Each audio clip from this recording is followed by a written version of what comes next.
Hello, welcome back to Every Dawn, where we are trying to find inspiration for our day in a little bit of philosophy. My name is Andy, and I'm a philosophy lecturer. And in the past few episodes, we have been talking about the philosophy of Erich Fromm, who was a psychoanalyst, philosopher, and writer, famous from the 1950s to about the 1970s, early 80s. And he died in 1980. And an important part of his philosophy is the distinction between having and being.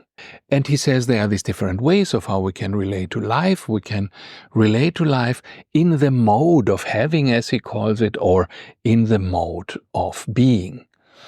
And what does this mean exactly? Fromm tries to explain it by giving us the example of two poems. And these are two very simple poems about a flower, each one. And one is a Western poem and one is an Eastern, a Japanese poem. The Western poem is from Alfred Lord Tennyson, a British poet who lived from 1850 to 1892. And the Eastern poem is from a Japanese poet, Matsuo Basho, I hope I pronounce him correctly, who lived from 1644 to 1694. Much older, but it doesn't matter for this argument. And he says, let's compare these two ways of being that are expressed in these two poems. Tennyson writes, and I will read you the poem now from my phone. Tennyson writes, "Flower in a crannied wall, I pluck you out of the crannies. I hold you here, root and all, in my hand, little flower. But if I could understand what you are, root and all in all, I should know what God and man is." And in contrast now, Fromm says, let's look at this other poem by the Japanese poet. And it is very short. It just goes, "When I look carefully, I see the Nazuna blooming by the hedge." The Nazuna is a kind of flower, obviously. And you see immediately the difference between the two. The Western poet wants to pluck the flower. He kills the flower, he makes it into an object of study, and he holds it there with its roots, which means that this plant is now dead.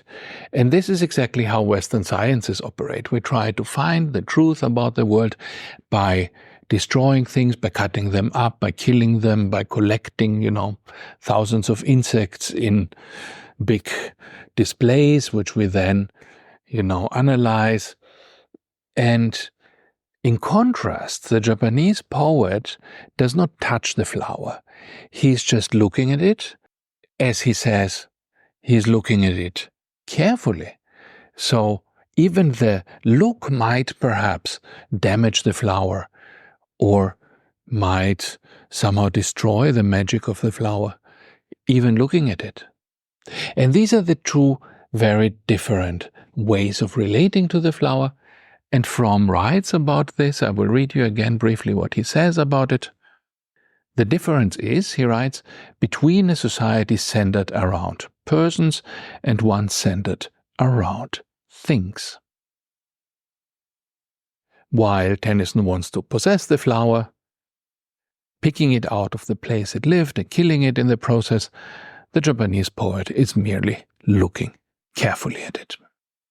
And Fromm says that this is the difference between the mode of having and the mode of being. The Western poet wants to have the flower, wants to possess the flower, wants to then analyze it and learn from it, while the Eastern poet is happy to be in the presence of the flower. He doesn't try to possess it.